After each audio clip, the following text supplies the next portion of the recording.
Good afternoon, sunshines. I'm just going to do a quick post on masters swimming.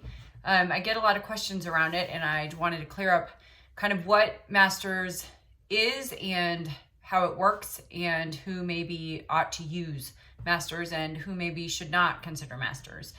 So masters swimming is basically a swimming team for adults. They're all over the city. Sometimes they're associated with a gym. Sometimes they are put on by a community center. Any place there's a pool, there's a potential for a masters group. So you need to ask. The cost of masters is sometimes included with a gym memberships or a community center membership. Sometimes you pay as you go. Sometimes it's $5 a swim. Sometimes it's $20 a swim. So there's not a lot of standard formats for which pools have masters and how they are run. Typically though, most of them will have a coach on deck with them. Not always. Once in a while you'll find a masters team where somebody, one of the swimmers is in the water swimming with the team, and they are often like a volunteer coach that's sort of doing that out of the goodness of their own heart. And so they'll be in the water swimming with people, but most of the time there will be a coach that is on deck. The coaches range in sort of ability levels and how engaging they are wildly. I mean, you will get some coaches that really don't know much about swimming, but are really good cheerleaders.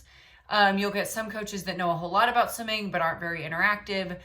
So it just depends as much as any place else you go. If you go to a gym and take a spin class, or you go take a weightlifting class, I mean, you go to the hardware store. I mean, you don't know if the employee at the hardware store knows anything about, glue and nails or whatever, as you do. So the master's coach, their levels of knowledge and ability to coach varies.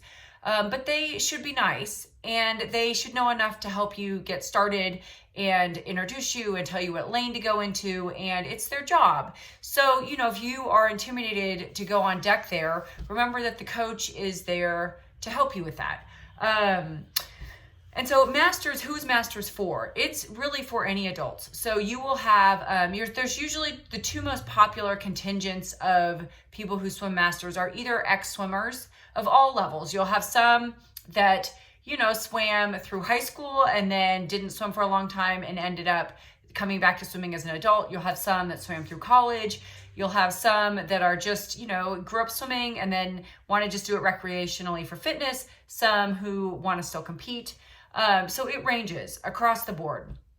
And then you get a lot of triathletes who are there, trying to learn to swim and get fit for their races. So, it's really for anybody who wants to go. When you get there, and you're trying to get oriented, you're going to have to ask. So it's going to be a little intimidating at first. And, it just takes getting used to the group. So when you get there, you're going to have to be prepared to ask and figure out which swimming lane to go into. Most of the time, the lanes are organized by how fast people are. So, you pick a lane, and if you end up getting in the wrong lane and it's either too fast or too slow, you simply switch lanes. So it's okay. The main thing that I would tell somebody who is new to masters is that remember, whatever you do is going to be absolutely fine as long as you are considerate of the other people there. So, you've got some people who, maybe they've got 45 minutes to get in and get their workout, and they know everything that's going on and they're getting right on in, and they are going to, just be really focused on their workout, and they're not going to be super chatty. It's fine. Let them do their thing. There are going to be plenty of other people there who are going to be more than willing to answer your questions. So just ease into it, and be thoughtful about what you're doing. So pay attention, to things like where you're standing in the lane, or, if somebody's trying to come into the wall, you might want to make sure that you're not standing right where they're trying to turn. So kind of stand off to the corner.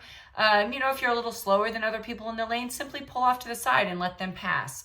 So just be thoughtful of those around you, and you're not going to have any problems. So as you get oriented, that's totally fine. Just try to stay out of the way, and then ask questions to people who seem receptive to being able to help. And a few times you'll be on your way.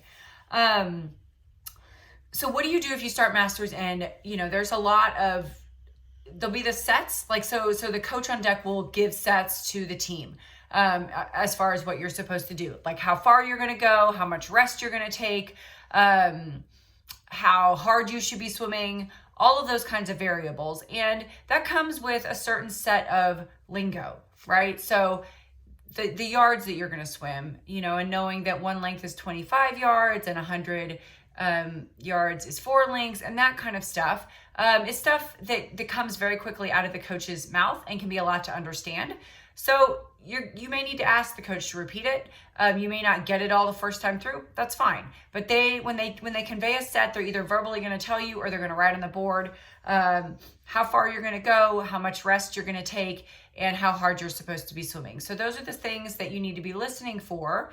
And when you first go, you're going to have to expect that that's probably going to be a lot to take in at first, and that's okay. Just give your ear a little time to acclimate. I feel like, it's similar to learning a foreign language. In some ways, it just comes at you fast and you have to learn the lingo. But the good thing is that there is, a very small number of words and phrases that you need to acclimate to, unlike trying to learn a foreign language. So it comes. And that's for a separate post, going into all of the lingo there. But so let's talk about etiquette when you are getting into swim with swimmers.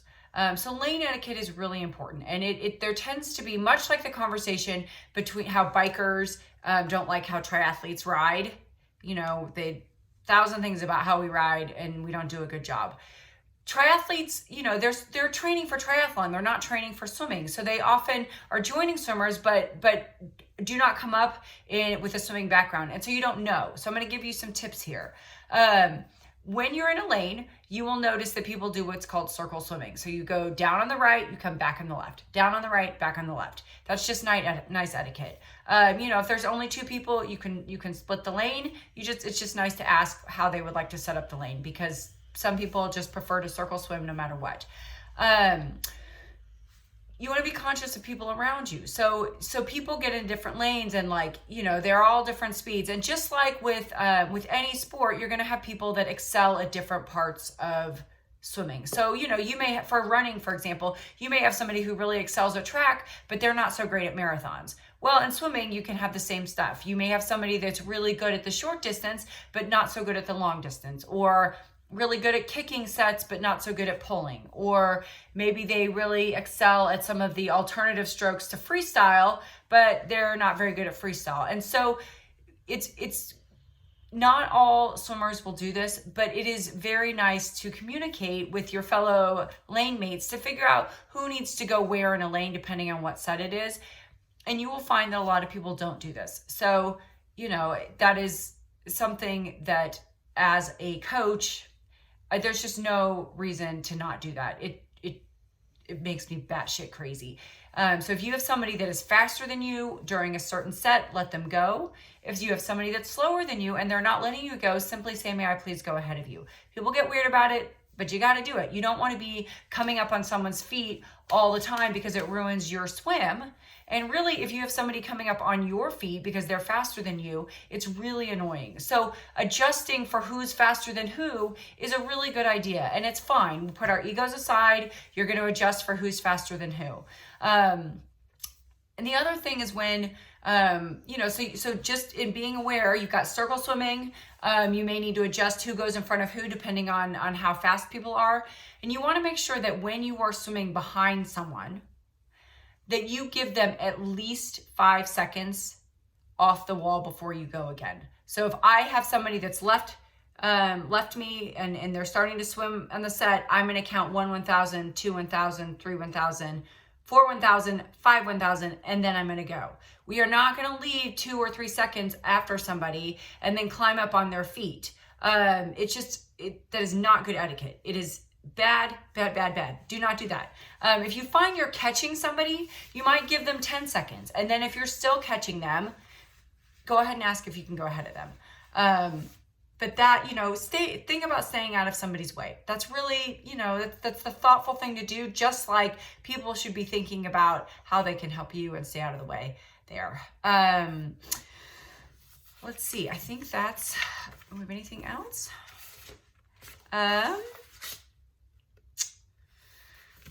Yeah, if you have a set that's a little bit more difficult, or you need to modify it, so maybe you need a little more rest than is provided, or you can't quite keep up with the speed, that's okay. You can modify things. So for example, if they are doing a set that involves going 4 lengths hard and you're not quite ready for that, you can do 3 lengths and stop a little bit early. But again, just stand at the side so that you're not interrupting somebody else's swim, and then hop back in the next time they start their next round. And that's absolutely fine. Just again, stay out of the way. Or maybe you need to put on your flippers, or maybe you need to put on some paddles, or use some different equipment in order to keep up with the set. That's absolutely fine, as long as you are not interrupting anybody else's swim. Right? So you are being supportive of what they're trying to do, and they're being supportive of what you need to do. And that can look a little different depending on what people need, and that's fine, as long as we aren't getting in each other's way. Now the last thing is who is Masters for? And the idea of let's see here, we got Masters is a great tool. People ask me, should I go to Masters? And the answer is really, it depends. You need to be clear on why you're using it. It's not something you're doing because, you feel like you should, or you're not going because you feel like it's too scary, or, you need to be clear on whether or not you're going to go and why you're going or why you're not. So some good, and you can do a mix of the two, because there are some real benefits that you can gain from going. And not, have to go every single time, even once a week. So some benefits for going are to learn swim lingo, to get more familiar with that, because that's going to help you just become a little more fluid in how you think about swimming. And maybe when you're reading swim articles, you're going to become just a little bit more familiar with the dialogue around swimming, which is a really helpful to understanding all the parts that go into becoming a better swimmer. It really helps to swim with other people. And there's a couple reasons for that. One, if you're somebody that doesn't, as a triathlete, if you're somebody that struggles in open water, and in open water with other people, which are two different things. You've got open water with other people, and then actually you've got open water with other people in a race situation. So if any of those are things that get your heart rate up a little bit in terms of anxiety, Masters is a nice way to help desensitize yourself to swimming with lots of other things going on around you. Because part of it is just desensitizing your brain to having to try to swim while there's 1,000 things going on around you that are a little bit stressful. So getting in with a Masters group, if that is uncomfortable for you, is something that is going to help you in the open water and in racing, just because you're going to be used to managing that stress while you're also trying to swim, which is a skill. And the less that your swim takes from you, and that's both physically and mentally, so the more fresh you are able to be when you come out of that swim, the better it's going to be for your bike and run. And so exposing yourself to some of that stress of swimming with other people, even indoors in the pool, is a good way to help kind of build that mental and physical stamina. It's also good to swim with other people because you have to chase people down, and it's going to make you stronger. You're going to push yourself harder. You're going to really get after it in ways that we don't normally do ourselves. We like to take a few extra seconds at the wall when we really shouldn't. And with Masters, it can kind of keep you moving along and keep you accountable. Depending on your coach, sometimes you're going to get stroke technique tips, and sometimes you're not. And sometimes you'll get them and they'll be helpful, and sometimes you'll get them and they really aren't helpful. So, in terms of going for stroke technique work, that's not always the best bet unless you are pretty sure the coach on deck is somebody that's known for giving helpful swim advice for triathletes, right? Helpful swim advice for triathletes, not the Red Cross swimmer, there's lots of swimming for triathlon requires some familiarity with what exactly we as triathletes require out of our swim. So sometimes you may get that, sometimes you may not. You should not be going to Masters if it is so overwhelming that you can't really get your bearings. And so what ends up happening in a situation like that is that you're so anxious and it's so overwhelming that you end up sitting on the wall. Now, if you're there to work through some things in terms of anxiety with being in the water and other people, then that's a very specific goal. And then you're going to go in there with the idea that that's what you're working on. If that is not your specific goal, if your goal is, I want to get better at my, at holding a certain time or working on your technique, if that's your goal for your swim session that day and you're going to a master's where you are feeling super overwhelmed, you are not going to be able to focus on getting in a quality swim that's focused on your goals for that day. So you need to know how you're going to respond to being in masters and use that. If it's to work on anxiety, great, go work on that. If it's to work on your technique and you're going to go into that masters group and it's going to make you super stressed, then you're not going to get good technique work. And so you shouldn't go that day. If that's, so you need to be really clear on what you're working on and then clear on how masters is going to help you or not help you, and pick different goals for the days you go to masters versus not. But it is a really good tool. And if you have questions, please ask. There are lots of masters groups around town. And it certainly would be a good thing to at least familiarize yourself with so that you can, get the benefits of swimming with some other people, especially since we've been out of the open water for so long. We want to get back in there. Okay, good job.